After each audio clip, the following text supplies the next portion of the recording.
Everyone, good evening and welcome to my YouTube channel. आज हम लोग CGL 2019 टायर 1 का जो क्वेश्चन है इंग्लिश का वो करेंगे। ये है लास्ट शिफ्ट का क्वेश्चन। टोटल 18 शिफ्ट में एग्ज़ाम हुआ था और ये 18 शिफ्ट का क्वेश्चन है। तो क्वेश्चन है हमारा लॉन्ग, इसमें हमें करना है improvement. Long after those 5 horse's finish drinking water from the throat and old horse appeared over the bro of the hill. Improvement करना है हमें इस पार्ट में। तो यहाँ हो जाएगा हमारा हैड प्लस वर्ब का थर्ड फॉर्म।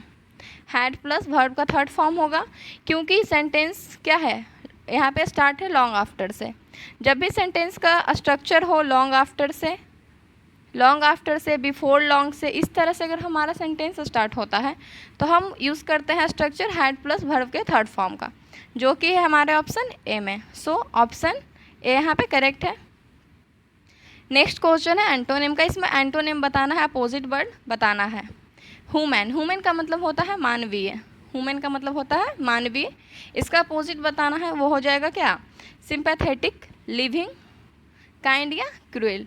तो इसका करेक्ट ऑप्शन हो जाएगा हमारा ऑप्शन डी, क्रूएल। ह्यूमन का मतलब होता है मानवीय और क्रूएल का मतलब जो काफ़ी क्रूर हो। सिंपैथेटिक का मतलब जो सहानुभूति प्रदान करे, और लिविंग का मतलब जीवंत, और काइंड का मतलब होता है हमारा दयालु। तो करेक्ट ऑप्शन है ह्यूमन का अपोजिट हो जाएगा क्रूएल। नेक्स्ट क्वेश्चन है given below are 4 jumble sentence out of the given option pick the one that gives. इसमें जो ये हमारा जंबल सेंटेंस, इसे हमें अरेंज करना है। बेसिकली सो से हमारा सेंटेंस स्टार्ट नहीं होता है, नाउ से भी नहीं होता है और बट से भी नहीं होता है। तो हमारा जो सेंटेंस है वो ऑप्शन सी से स्टार्ट होगा। ऑप्शन से हम चेक करते हैं, ऑप्शन सी से सिर्फ और सिर्फ एक ही स्टार्ट है, option D, CADB। It means correct option हमारा हो गया ऑप्शन डी, CADB। एक बार पढ़ के भी चेक कर लेते हैं। You battle with your enemy by destroying the enemies productive capacity which will be different depending upon the foundation of economy. So in the agrarian era you destroy your enemy's productive capacity by burning his crops or field. यहाँ पे बता रहा है कि आप enemy को किस तरह से बर्बाद कर सकते हो। तो आप यहाँ पे दिया हुआ एग्रेरियन इरा में क्या करते थे, इनमी का जो प्रोडक्ट होता था उसे डिस्ट्रॉय कर देते थे, आग लगा देते थे क्रॉप्स वगैरह में।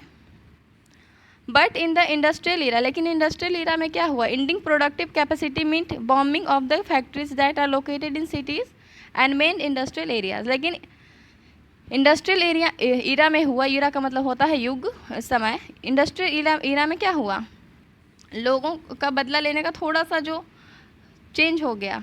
अब लोग क्या करते हैं, फैक्ट्री में बॉम्ब वगैरह लगा कर ही ख़त्म कर देते हैं।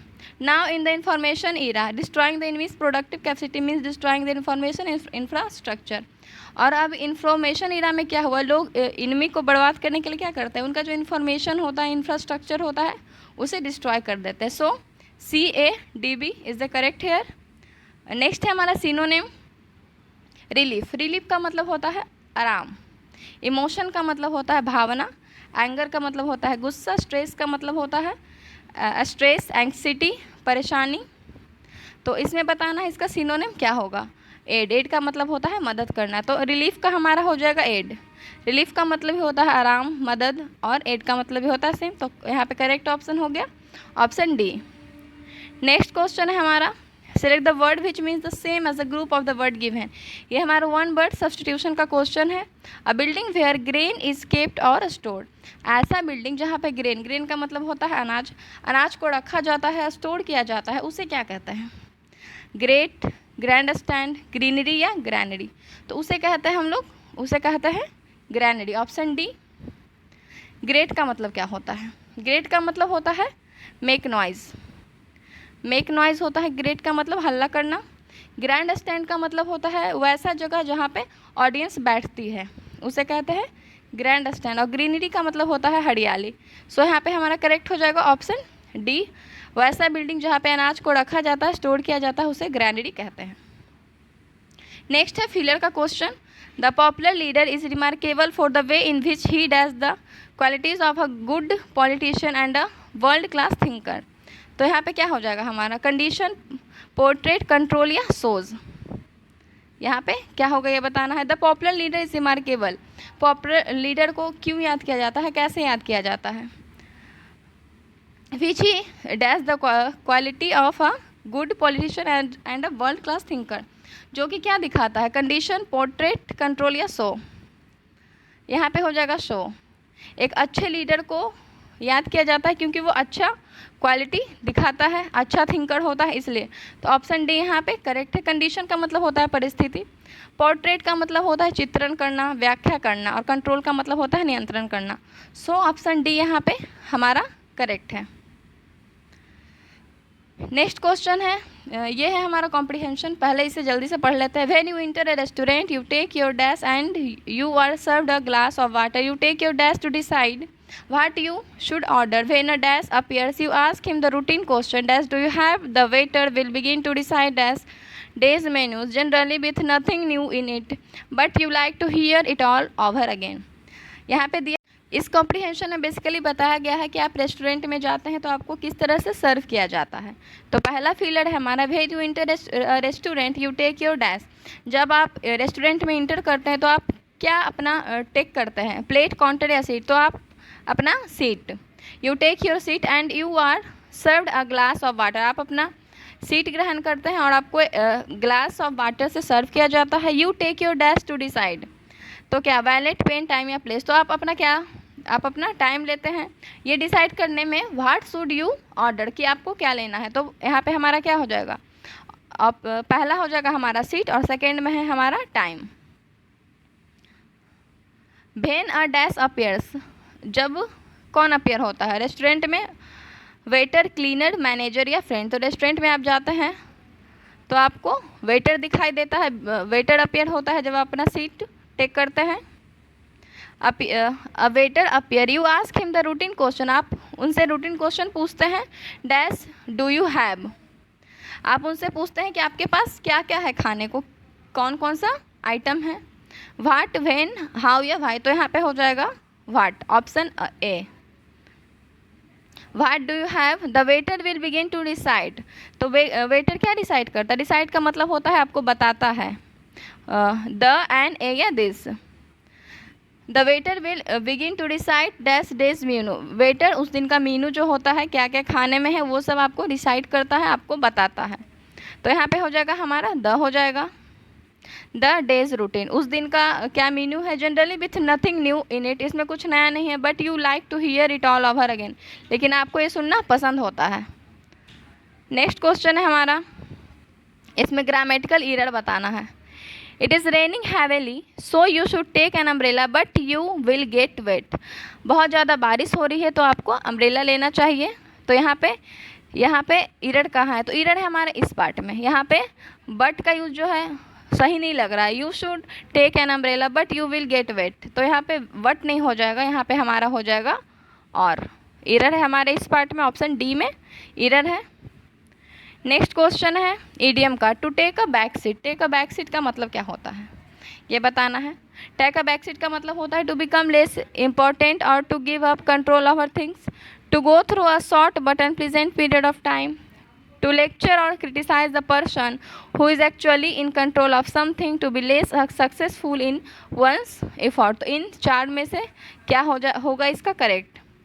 To take a back seat का मतलब होता है टू बिकम लेस इम्पॉर्टेंट, जिसको कम इम्पॉर्टेंट मिले, और to give up control over thing, और जो चीज़ों पर कंट्रोल खो बैठे उसे क्या कहते हैं, to take a back seat. Option यहाँ पे करेक्ट है। नेक्स्ट है क्वेश्चन नंबर 14, ये फिलर का क्वेश्चन है। Today's graduates should dash their skill constantly to be able to excel in their career and life. इसमें क्या हो जाएगा, एक्टिव, इनकरेज, डाइल्यूट या अपग्रेड। तो यहाँ पे हमारा हो जाएगा अपग्रेड। क्या करना चाहिए, today's graduate should upgrade their skill, अपने स्किल को अपग्रेड करना चाहिए, बढ़ाना चाहिए। एक्टिव नहीं होगा, इनकरेज भी नहीं होगा, डाइल्यूट का मत भी नहीं होगा। यहाँ पे हो जाएगा हमारा ऑप्शन डी जो करेक्ट है। नेक्स्ट है वन वर्ड सब्स्टिट्यूशन का question. Working very hard and very carefully, उसे क्या कहते हैं, जो बहुत ज़्यादा मेहनत करता हो और बहुत सावधानी से मेहनत करता हो। इंडिजेंट, डायलेटरी या डिलीजेंट, उसे हम लोग कहते हैं डिलीजेंट। डिलीजेंट का मतलब होता है जो बहुत मेहनत करे और अच्छे से करे, केयरफुल्ली करें। इंडल्जेंट, इंडल्जेंट का मतलब क्या होता है? इंडल्जेंट का मतलब होता है काइंड या मर्सीफुल, काइंड या मर्सीफुल, दयालु। इंडल्जेंट का मतलब होता है। डायलेटरी का मतलब होता है लेजी, डायलेटरी का मतलब होता है हमारा लेजी। और इंडिग्नेंट का मतलब होता है एंग्री, जो बहुत एंग्री हो, गुस्से वाला हो, उसे कहता है इंडिग्नेंट। तो यहाँ पे करेक्ट हो जाएगा हमारा ऑप्शन सी। नेक्स्ट है हमारा सिनोनिम का क्वेश्चन। इनक्लीमेंट का मतलब क्या होता है ये बताना। स्टॉर्मी, डिग्निफाइड, प्लीजेंट या वंडरफुल। इनक्लीमेंट का मतलब क्या होता है? इनक्लीमेंट का मतलब होता है बेसिकली हमारा जो काफ़ी कठोर हो, काफ़ी सख्त हो, उसे कहते हैं इनक्लीमेंट। यहाँ पे हमारा करेक्ट हो जाएगा डिग्निफाइड। स्टॉर्मी का मतलब होता है तूफान, प्लीजेंट का मतलब समथिंग गुड, और वंडरफुल का मतलब होता है काफ़ी अच्छा, आश्चर्यजनक। तो यहाँ पे हमारा करेक्ट हो जाएगा ऑप्शन बी। नेक्स्ट है idiom, to bark up the wrong tree. Bark up the wrong tree मतलब किसी गलत पेड़ पे चढ़ना। इसका क्या हो जाएगा? To make a sound like that of a dog, to sound or appear ferocious but not actually so, to cover oneself with the outer covering of a wrong tree, to do something that will not get the result you want। तो यहाँ पे हो जाएगा हमारा option D, to bark up the wrong tree, किसी गलत पेड़ पर चढ़ जाना। इट मीन्स कुछ ऐसा करना जिससे आपका रिजल्ट अच्छा ना हो, कुछ गलत करना। नेक्स्ट है इनकरेक्टली वर्ड, इसमें क्या है वो बताना है। तो इनकरेक्टली वर्ड है बी।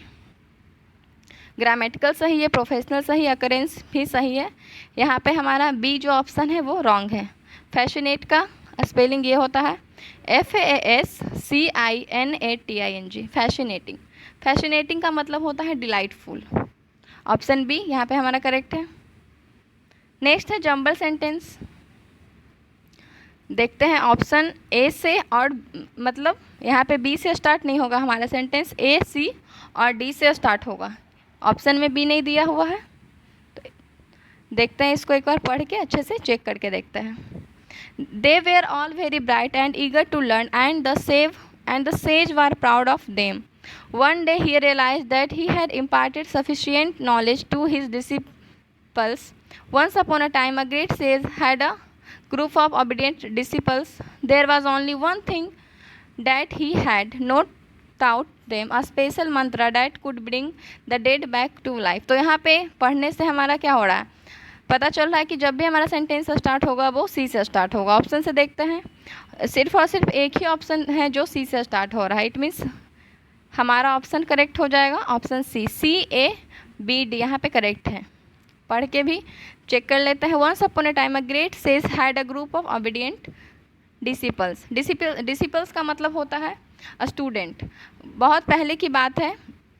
सेज का मतलब होता है जो काफ़ी विद्वान हो, साधु। सेज के पास बहुत सारे स्टूडेंट का क्या था? ग्रुप था। क्या है हमारा? CABD। They were all very bright and eager to learn. वो लोग बहुत ब्राइट थे और मतलब सीखने के बहुत इच्छुक थे। ईगर मतलब जो बहुत इच्छुक हो। And the says was proud of them. और सेज का मतलब जो साधु थे, जो विद्वान थे, जो उन लोगों को शिक्षा देते थे, उन्हें बहुत प्राइड था, बहुत गर्व था। One day he realise that he had imparted sufficient knowledge to his disciple. फिर एक दिन उन्हें रियलाइज़ हुआ कि उन्होंने अपने जो डिसिपल हैं उन्हें पर्याप्त नॉलेज दे दिया है। There was only one thing that he had not taught them. उन्होंने सिर्फ एक चीज़ नहीं सिखाया, a special mantra that could bring the dead back to life. एक मंत्र, लेकिन उन्होंने क्या किया था? अपने डिसिपल को नहीं सिखाया तो था। तो यहाँ पे हमारा पढ़ने में भी सही लग रहा है और ऑप्शन हमारा CABD एक करेक्ट सीक्वेंस बना रहा है। तो ऑप्शन सी यहाँ पे करेक्ट है। नेक्स्ट है इसमें ईरर बताना है। The big ship sank and everyone abroad drown. तो यहाँ पे ईरर है हमारा यहाँ अब्रॉड यहाँ पे ये रॉन्ग स्पेलिंग है। अब्रॉड यहाँ पे ये हो जाएगा ABOARD। अब्रॉड का मतलब होता है abroad on a ship, abroad on a plane, aeroplane, तब ये वर्ड यूज़ होता है। तो यहाँ पे हमारा ईरर है पार्ट ए में। The big ship sank and everyone abroad drowned. जो बड़ा शिप था, सैंक का मतलब होता है डूब जाना, और सब लोग क्या हो गए? Abroad drowned.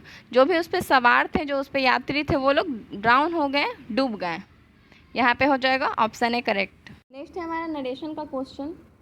Johnny's mother said Johnny run down to the grocer's and get a loaf of French bread and a pound of cheddar cheese. Johnny की माँ ने कहा कि जॉनी जाओ और ये सब सामान ग्रोसर्स के पास से लेकर आओ। तो यहाँ पे ऑप्शन से चेक करते हैं। कमांड प्लीडेड, प्लीडेड यहाँ पे नहीं होगा क्योंकि प्लीडेड कब होता है, जब सेंटेंस में रिक्वेस्ट वर्ड दिया हो तब प्लीडेड का यूज़ करते हैं।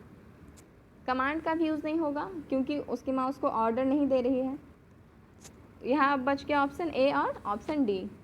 देखते हैं ऑप्शन डी को, जॉनी आस्क्ड हिज मदर, तो यहाँ पे ये भी रॉन्ग है। जॉनीज मदर आस्क्ड हिम, यहाँ पे ऑप्शन ए हमारा करेक्ट है, तो ऑप्शन ए यहाँ पे हमारा करेक्ट है।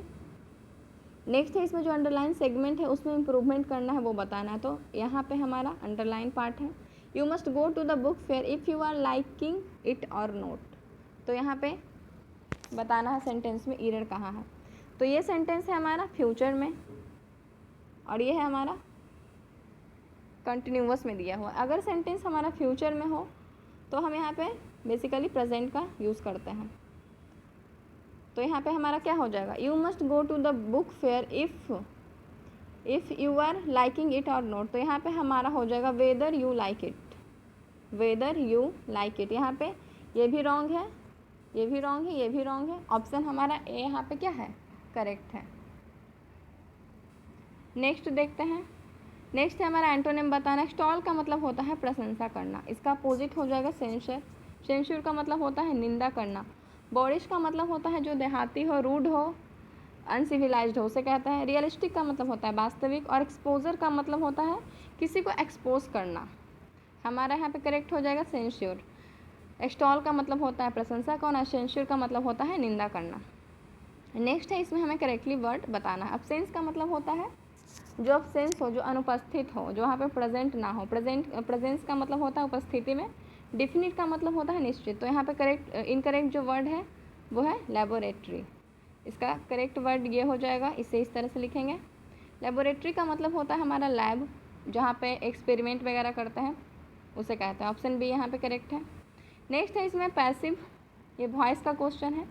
Conduct all the exams in a fair and proper manner, यहाँ पे हमारा क्या हो जाएगा, यहाँ पे हमारा ये है हमारा इम्परेटिव, तो हमारा हो जाएगा लेट से, उसके बाद ऑब्जेक्ट होना चाहिए, उसके बाद बी होना चाहिए और वर्ब का थर्ड फॉर्म होना चाहिए, जो कि ये पैटर्न कहाँ फॉलो हो रहा है, ये हो रहा है हमारे ऑप्शन बी में नहीं हो रहा है, सी में नहीं हो रहा है, डी में, और ए में से एलिमिनेट करना है। Let all exam should be conducted in fair and proper manner, let all the exams be, तो यहाँ हो जाएगा हमारा option A, let plus object plus verb, object है प्लस बी है और प्लस वर्ब का थर्ड फॉर्म है, तो ऑप्शन ए यहाँ पे करेक्ट है। ये था हमारा लास्ट शिफ्ट का क्वेश्चन CGL 2019 टायर 1 का। आई होप आप लोगों को ये वीडियो अच्छा लगा हो, तो प्लीज़ लाइक करें, सब्सक्राइब करें और शेयर करें। मिलते हैं नेक्स्ट वीडियो में कुछ अलग टॉपिक के साथ।